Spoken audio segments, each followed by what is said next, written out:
Good evening, Mason Nation, and welcome to this week's broadcast of Mason Cable News. I am Kylan Adams. And I'm Ariel Thornhill.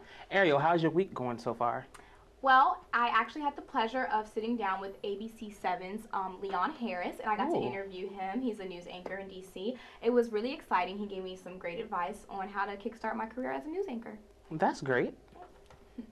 ISIS attacks on Brussels, Belgium occurred Tuesday morning, killing more than 30 people and leaving over 200 others injured.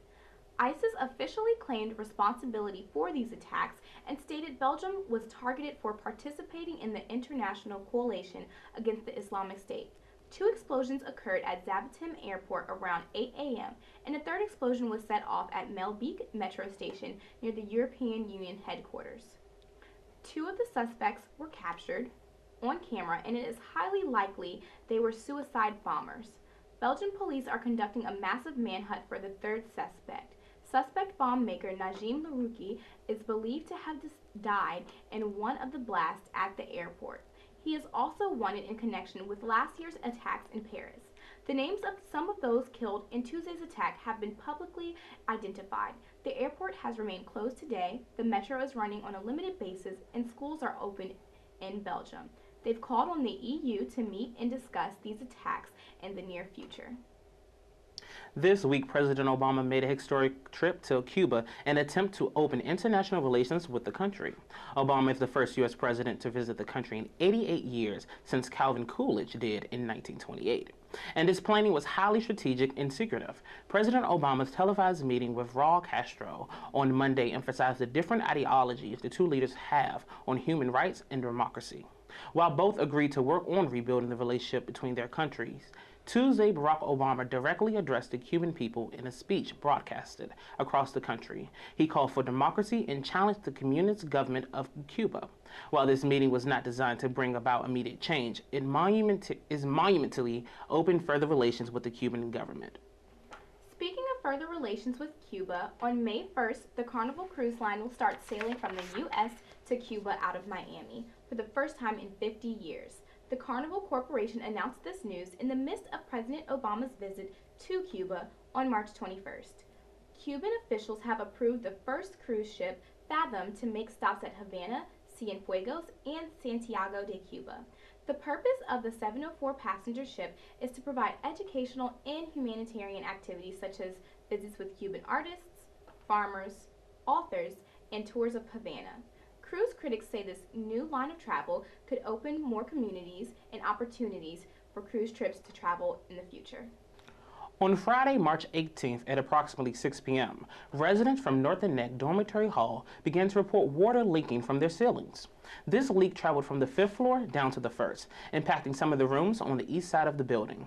Housing and residence life staff members have been working diligently to ensure that work to the rooms impacted is being done in a thorough and efficient manner. Due to the water intrusion in Northern Neck, residents have been dispersed into various halls across campus temporarily. Residents are expected to return to Northern Neck on Friday, March 25th. However, the date may change due to repairs being made. Early this week, there was an incident that occurred in Jefferson Hall. The incident was originally discovered by our neighborhood assistants during their evening rounds. Residence Life and Mason Police staff held a floor meeting with the residents of Jefferson Hall who live there who impacted the floor. Floor members were encouraged to ask questions and share their thoughts and concerns with staff. The students were arrested and barred from campus property. They are interim evicted from student housing and interim suspension from the university, pending the outcome of the legal process. Because of the Family Educational Rights and Privacy Act and because of the ongoing nature of the investigation, police are not releasing the names of the students involved. For more information, please refer to your Mason email and stay tuned for more emails from the Police and Public Safety Department and Housing. Stay tuned right after this commercial break because we will hear from Carlia Swanson in Freshman Corner.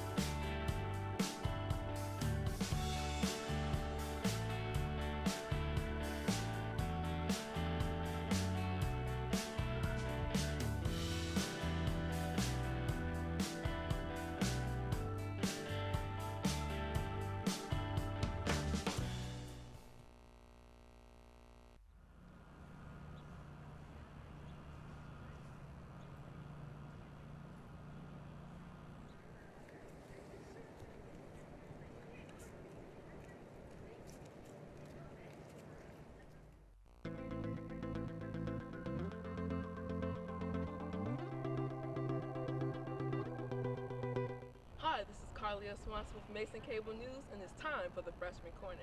Acceptance letters have gone out, and the class of 2020 is on the way. But first, the class of 2019 has a few words of advice. So, can you tell me a little bit about your freshman year? Oh, I loved it. I met like a lot of great people and friends that helped me with homework and like study right. Fall semester was pretty easy. It wasn't that bad. I guess my classes were all kind of simple and stuff. But then this semester, I thought it would be the same, and I procrastinated, and I don't think that was the best decision. What would you do differently about your freshman year? I would bring a lot more summer clothes, a lot more like hair supplies, and more shower caddies because I need more stuff. I feel like the worst decision was double majoring from like the start. I think I would have waited and until like sophomore year maybe to double major because I'm still coming in new to this. What advice would you give to the class of 2020? I think you should exercise before you come because Mason has like a lot of hills. If you have friends in the park and you're in the commons, it's going to be like a long time. So get some exercise before you come. Thanks. Be easy on yourself. It's your freshman year. You don't want to be too busy and you don't want to be like not studying at all. So I would say don't procrastinate, but at the same time don't have a lot of work. Like make sure you get your work done on time and stuff like that. That's it for today's Freshman Corner, and I am Carlia Swanson.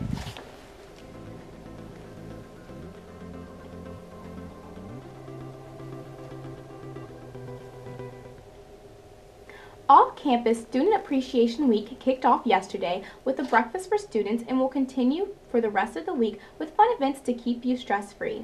Tonight at 7:30, there will be a screening of Girl Rising in the JC Cinema with a panel discussion with the faculty. Refreshments will be provided.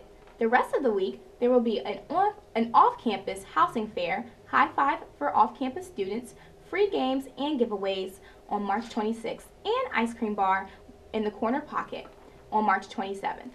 For a full list of event dates and times, visit offcampus.gmu.edu. This week is also Dream Week 2016, hosted by Mason Dreamers, a student organization devoted to creating a more inclusive environment for undocumented students through education and advocacy. The purpose of Dream Week is to celebrate the resilience and power of those in the undocumented community with empowering events scheduled throughout the week. Some of these events include an honors reception, a talk on education justice for undocumented students, and a Faces of Immigration art exhibit. The Ideas Conference will be held March 25th to March 27th with a focus on improving dreams, equality, access, and success. To RSVP for any of these events of Dream Week 2016, go to www.masondreamers.org. Today from 5 to 7 p.m., SCAR Preview Day will be taking place on the Arlington campus. This event with the School of Conflict Analysis and Resolution admissions will provide undergraduate students with the opportunity to learn about the master's program, sit in on class, and tour the campus. We'll be right back after this commercial break with your sports report.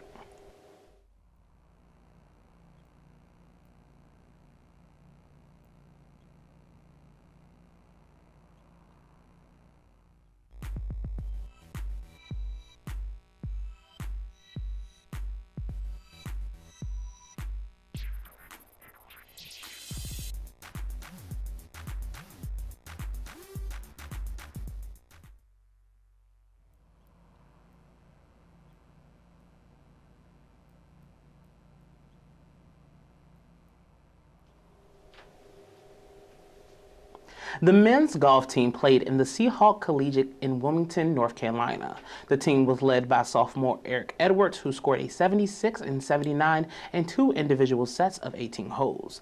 Next up on the agenda, the team will head to Greenville, North Carolina to play in the East Carolina Intercollegiate from April 4th to April 5th. Today, the baseball team is in Harrisonburg, Virginia, to take on the JMU Dukes. The opponent has an overall season score of 9-10. We wish our Patriots the best of luck and will have the game results in next week's broadcast. The women's lacrosse team is also on the road today as they are in Lynchburg, Virginia to play a non-conference matchup against the Flames. The Patriots are hoping to make this a consecutive win as they just recently defeated Longwood University on Sunday. Liberty is on a losing streak with a season score of 1-6. There are many games going on in Patriot sports today. The softball team is hosting the Georgetown Hoyas in a non-conference play today here in Fairfax. Here's Gina Jerome with On the Couch.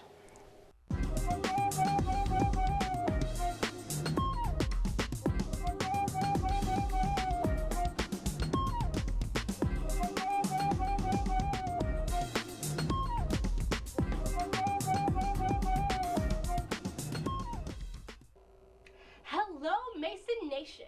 Welcome back to another week here with me, Gina Jerome, on the couch.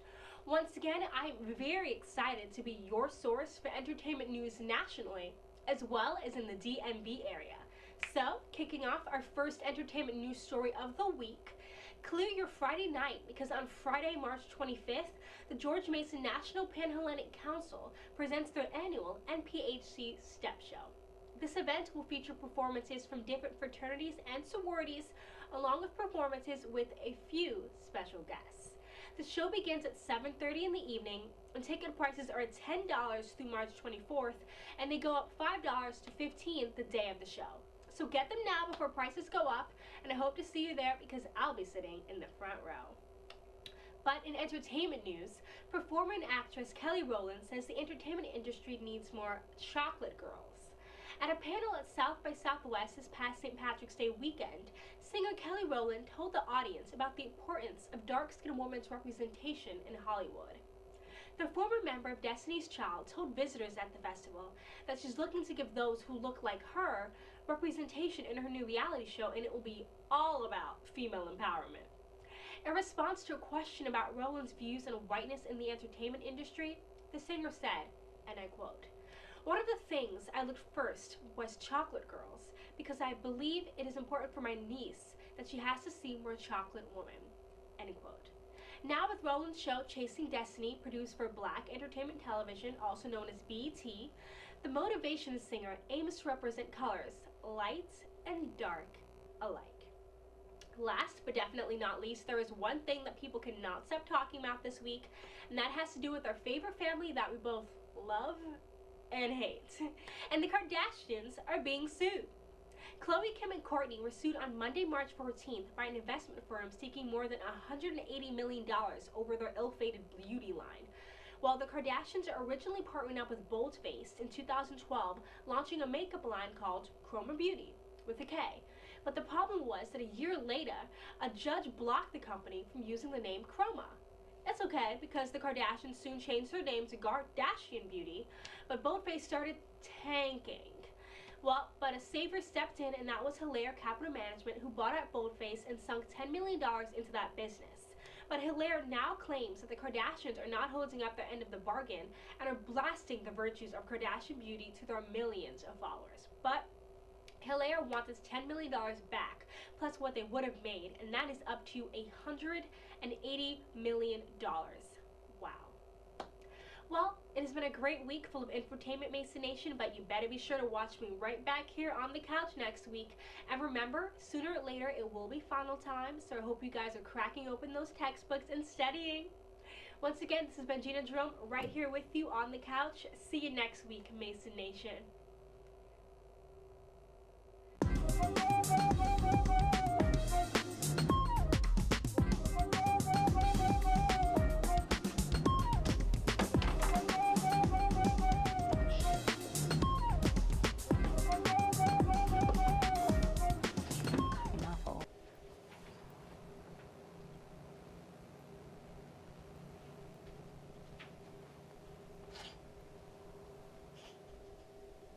Apple unveiled their new technology at their keynote Monday. They announced that they are creating a new, smaller iPhone SE and smaller iPad Pro of 9.7 inches. New iOS 9.3 is now available for download as well, which features extending the 3D touch, keeping notes protected with Touch ID, and a night shift mode to adjust brightness and color of the screen depending on the time of day. There's even a new robot, Liam, that takes apart old Apple products to be sure each piece can be properly recycled. Kylan, what do you think about this new technology? You know, I think that honestly it's just a way to get more money out of us. They're basically giving us a phone that's already like the 5S, and I have the 5S. Why would I get the SE? I don't want the SE. I already got the 5S. That's very understandable. I think that Apple is just trying to reach every person that uses their products. So for someone with, smaller hands, the Plus just might be too big for them. So they're trying to make something that everyone can choose from what they personally like. I guess, but in that case, they could just get the 6. But I love Apple, so. I love Apple as well. I'll always stand by them. Well, George Mason, our time at the news desk has come to a close, but we thank you for watching. Be sure to tune in again next week on channel 61.1. Follow us on Facebook and Twitter at Mason Cable News, and subscribe to our channel on YouTube at Mason Cable Network to keep updated on the latest news. Until next time, Mason, I'm Ariel Thornhill. And I'm Kyland Adams. Have a great week.